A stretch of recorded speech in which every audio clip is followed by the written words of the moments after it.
వస్తానంటే నాతో రా, లేదంటే ఇక్కడ నుంచి వెళ్ళిపో, అంతేకాని అనవసరంగా నన్ను డిస్కరేజ్ చేయకు అంటూ ఫ్రెండ్ ని అక్కడి నుంచి పంపించేశాడు. కృష్ణ చాలా ఎక్సైటింగ్ గా ఆ డోర్ దగ్గరకు వెళ్లి ఓపెన్ చేయడానికి బలమంతా ఉపయోగించి ట్రై చేశాడు. కానీ ఆ డోర్ ని కొంచెం కూడా కదిలించలేకపోయాడు. ఎన్ని రకాలుగా ప్రయత్నించినా ఫలితం లేకపోయేసరికి విసుగు చెందిన కృష్ణ ఈ డోర్ ఏంటి ఫెవిక్విక్ పెట్టి అతికించినట్లు ఎంత టైట్ గా ఉంది, దీన్ని ఎలా ఓపెన్ చేయాలబ్బా అని థింక్ చేస్తూ ఉన్నాడు. ఆ ఫ్లోర్ ని ఎవరూ క్లీన్ చేయకపోవడం వల్ల అక్కడంతా దుమ్ముతో ఆకులతో నిండిపోయింది. ఆ ప్రదేశంలో పడి ఉన్న పాత ఇనుప ఇంకు పెన్నుని అదే దాని తాళం చెవి అని తెలియకుండానే అనాలోచితంగా ఆ డోర్ కున్న తాళంలో పెట్టి తిప్పాడు. వెంటనే తడేలంటూ ఆ తలుపు ఓపెన్ అయింది. దాని ఎంట్రన్స్ చాలా చిన్నగా ఉండటం వల్ల ఇబ్బంది పడుతూ అందులో నుంచి దూరి అవతలకు వెళ్లాడు. కృష్ణ అటువైపు వెళ్లాడో లేదో మరుక్షణమే మళ్ళీ తడేలంటూ డోర్ క్లోజ్ అయిపోయింది. అటువైపు వెళ్లిన కృష్ణకి మరో మాయలోకం దర్శనమిచ్చింది. అంతా అడవి, దానిలో అన్ని వింతగా కనిపిస్తున్నాయి. చేపలు గాల్లో ఎగురుతున్నాయి. 2 అడుగుల వెడల్పుతో చాలా పెద్దగా ఉన్న గులాబీ పూలు హాయ్ కృష్ణ అంటూ పలకరించాయి. అతన్ని చూసిన నెమలి నాట్యం చేయడం మొదలుపెట్టింది. ఎన్నో రోజుల కిందట బయటకు వెళ్లి ఇప్పుడే ఇంటికి తిరిగి వచ్చిన మనిషిని పలకరించినట్లు కుందేళ్లు గుంపులుగా వచ్చి కృష్ణ చుట్టూ చేరాయి. ఈ లోపు 2 పొటాటో ఫేస్ ఉన్న లిల్లీ పూట్స్ చిన్నగా కృష్ణ దగ్గరికి నడుచుకుంటూ వచ్చి కృష్ణ నువ్వు ఎప్పుడెప్పుడు వస్తావా అని నీకోసమే ఎదురు చూస్తున్నాం, ఎన్నో రోజుల నుంచి నువ్వు చేయాల్సిన ఒక పని అలాగే మిగిలిపోయింది అంటూ కృష్ణని గట్టిగా హగ్ చేసుకుని ఆనందపడుతూ చెప్పారు. ఇదంతా చూసిన కృష్ణ కొంచెం ఆశ్చర్యంగా అదేంటి నేను వీళ్ళందరికీ తెలుసా, నన్ను ఇంత చక్కగా రిసీవ్ చేసుకుని బాగా తెలిసిన వాళ్లతో మాట్లాడుతున్నారు అని అనుకుంటూ ఆ లిల్లీ పుట్స్ తో ఇంతకీ నేను చేయాల్సిన పని ఏంటి అని అడిగాడు. ఈ లోపు 10th B సెక్షన్ క్లాస్ లో మ్యాథ్స్ టీచర్ రామానుజం రీసెంట్ గా కండక్ట్ చేసిన ఎగ్జామ్ మార్క్స్ ను అందరికీ చెబుతూ ఒక్కో పేపర్ తీసి స్టూడెంట్ నేమ్ పిలిచి మార్క్స్ చెప్తున్న క్రమంలో ఒక పేపర్ తీసి కృష్ణ అనే పేరు పిలవగానే క్లాస్ లో స్టూడెంట్స్ అందరూ ఒక్కసారిగా వెనక్కు తిరిగారు.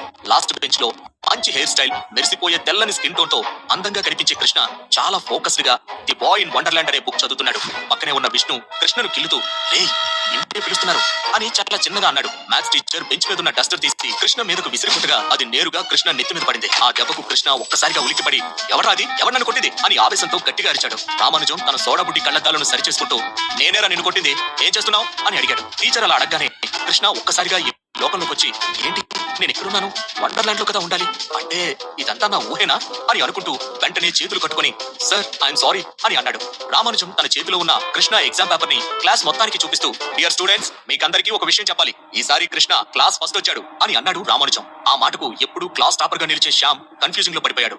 ఇంకో స్టూడెంట్ పైకి లేచి సార్ మార్క్స్ రివీల్ చేయండి, ఎంతసేపు ఇలా సస్పెన్స్ లో పెడతారు అనగానే అవును తొందరగా చెప్పాలి అంటూ మరికొందరు కోరస్ అందుకున్నారు. రామానుజం వెటకారంగా కృష్ణకు ఎగ్జామ్ లో 100కు 6 మార్క్స్ వచ్చాయి అండ్ క్లాస్ లో నిద్రపోవడంలో అలాగే పిచ్చి పుస్తకాలు చదవడంలో మాత్రం 100కు 100 అని చెప్పాడు. ఆ మార్క్స్ వినగానే స్టూడెంట్స్ అందరూ గట్టిగా నవ్వడం స్టార్ట్ చేశారు. వారందరూ మాటికి కృష్ణ వైపు చూసి మరీ నవ్వుతున్నారు. చూడు కృష్ణ నువ్వు శ్యామ్ ని చూసి చాలా నేర్చుకోవాలి. సబ్జెక్ట్ ఎంత కష్టంగా ఉన్నా క్వశ్చన్ పేపర్ టఫ్ అయినా శ్యామ్ 100కు 96 మార్క్స్ స్కోర్ చేశాడు. కనీసం అందులో సగం కూడా రాలేదు నీకు, 100కు 6 మార్క్స్ షేమ్ గా అనిపించడం లేదా అన్నాడు రామానుజం. కృష్ణ ఏమీ మాట్లాడకుండా మెల్లగా టీచర్ దగ్గరకు నడుచుకుంటూ వెళ్ళాడు. పేపర్ ను కృష్ణ మొహానికి విసిరి కొట్టి కొంచెమైనా రెస్పెక్ట్ కాపాడుకో, క్లాస్ లో అందరికంటే లీస్ట్ మార్క్స్ నీవే అని చిరాగ్గా అన్నాడు రామానుజం. కృష్ణ ఆ పేపర్ ని తీసుకుని బెంచ్ దగ్గరకు వెళ్లిపోయి కూర్చున్నాడు. కృష్ణ వెళ్లి కూర్చోగానే రామానుజం అతన్ని చూస్తూ మనసులో అసలు వీడు నా స్టూడెంట్ అని చెప్పుకోవడమే షేమ్ గా అనిపిస్తోంది. స్కూల్లో జాయిన్ అయినప్పుడు మార్క్స్ బాగానే వచ్చేవి, దాంతో తెలివైన వాడు చాలా మంచి స్టూడెంట్ అనుకున్నాను. కానీ రాను రాను వీడి మెరిట్ పడిపోయి యావరేజ్ నుండి సింగిల్ డిజిట్ కి తగ్గిపోయాడు అనుకుని స్టూడెంట్స్ అందరితో డియర్ స్టూడెంట్స్ మన క్లాస్ టాపర్ శ్యామ్, తనకు 100కు 96 మార్క్స్ వచ్చాయి, సో అందరూ క్లాప్స్ కొట్టి విష్ చేయండి అని అన్నాడు. అందరూ క్లాప్స్ కొడుతూ ఉండగా కృష్ణ తన పక్కనే ఉన్న విష్ణు వైపు చూశాడు. విష్ణు క్లాప్స్ కొట్టబోయి ఆ తర్వాత చేతులు దులిపేసుకుంటూ కృష్ణతో రే కృష్ణ ఆ శ్యామ్ ని చూస్తుంటే నాకు ఒళ్ళు మండిపోతుంది, వాడు బాగా హ్యాండ్సమ్ గా ఉండడమే కాక ఎప్పుడు చూసినా హైయెస్ట్ మార్క్స్ స్కోర్ చేస్తూ ఉంటాడు. క్లాస్ లో చాలా మంది వాడికి ఫ్యాన్స్ అయిపోయారా, అందరూ అలా స్పెషల్ గా చూస్తుంటే సూపర్ హీరోలా ఫీల్ అయిపోతున్నాడు, ఓవర్ కాన్ఫిడెన్స్ లేదవా అని అన్నాడు. వాడు స్మార్ట్ కిడ్ మాత్రమే కాదు స్మాల్ కిడ్ కూడాను, వాడికి ప్రపంచం అంటే ఏంటో తెలియదు విష్ణు అని అన్నాడు కృష్ణ. వాడి సంగతి పక్కన పెట్టుగాని క్లాస్ అయిపోగానే వాలీబాల్ గ్రౌండ్ కు వెళ్తున్నావా అని అడిగాడు విష్ణు. లేదురా నేను చేయాల్సిన చాలా పనులు పెండింగ్ లో ఉన్నాయి, సో ఇవాళ మ్యాచ్ కు వెళ్ళట్లేదు అన్నాడు కృష్ణ. ఏంటా పని, మన స్కూల్ బిల్డింగ్ వెనక గేట్ దగ్గర ఉన్న సెక్యూరిటీ గార్డ్ దగ్గరకు వెళ్ళడమేనా అని విష్ణు అడగగానే కృష్ణ కోపంగా అతని వైపు ఒక లుక్ ఇచ్చి నీకెందుకురా అంత క్యూరియాసిటీ అని ప్రశ్నించాడు. ఎందుకంటే ఏం చెప్పను, మన స్కూల్ బిల్డింగ్ వెనుక దూరంగా కనిపించే హిల్స్ కి దగ్గరలో ఉన్న గుడిసెలోకి వెళ్లే ధైర్యం నీకు మాత్రమే ఉంది కదా అందుకు అన్నాడు విష్ణు.